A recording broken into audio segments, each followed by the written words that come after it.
Hey, hey, hey! Another video, another adventure trip na naman po tayo. So ngayon, isasama ko kayo sa 7 Lakes of San Pablo City dito sa Laguna kasi kahit ako mismo na taga Laguna, hindi ko pa ito napupuntahan lahat. So make sure to watch until the end kung curious ka at kung ano nga bang meron dito sa 7 Lakes of San Pablo. If you'll be coming from Manila, sakay lang kayo ng provincial bus papuntang Lucena, then baba kayo sa terminal ng San Pablo. Tapos sakay kayo ng jeep papunta sa bayan ng San Pablo. Or kung within Lucena or Quezon lang naman kayo manggagaling, sumakay na lang kayo ng jeep na biyahe papuntang San Pablo. Kung may sasakyan naman kayo, edi good for you, sana all. Char!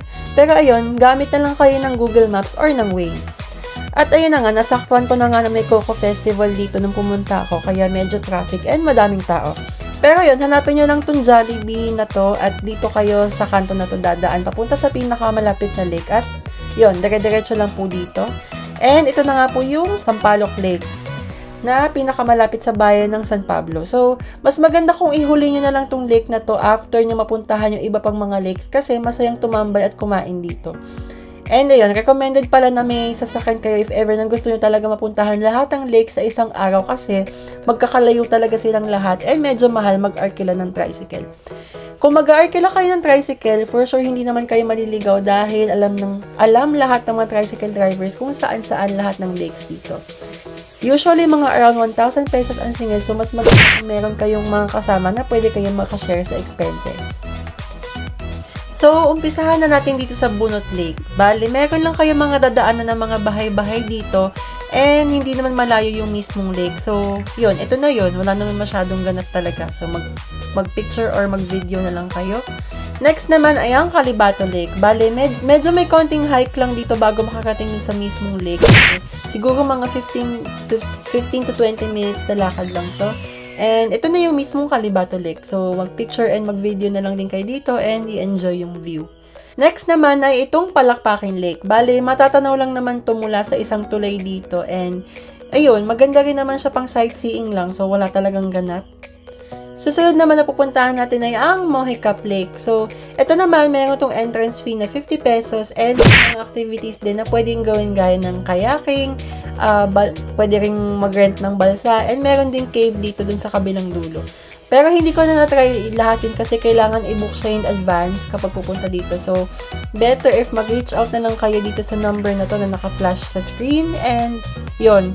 Pero pwede naman kayo mag-picture taking dito basta magbayad lang kayo ng entrance fee. Ito naman ay ang Pandin Lake. Bali, ayun, meron ditong registration booth kung saan mag-register kayo and magbabayad ng balsa and ng food mo during the lake tour. Bali, kailangan at least 4 na tao kayo para mag-start yung lake tour. Tapos, 550 pesos yung lake tour na good for 2 hours and yung food din kasama na doon. And isa-serve nila sa'yo ay inihaw na tilapia, ginataang hipon, at ensalada. Wow! Sobrang sulit na din naman ng bayad, kaya marirecommend ko din na pumunta kayo dito ng mga around lunchtime. At pag nakating naman yung kabilang dulo, pwede na din matanaw dito yung Yambo Lake. So, kailangan mag-hike lang ng mga around 5 minutes para matanaw yung Yambo Lake sa kabila.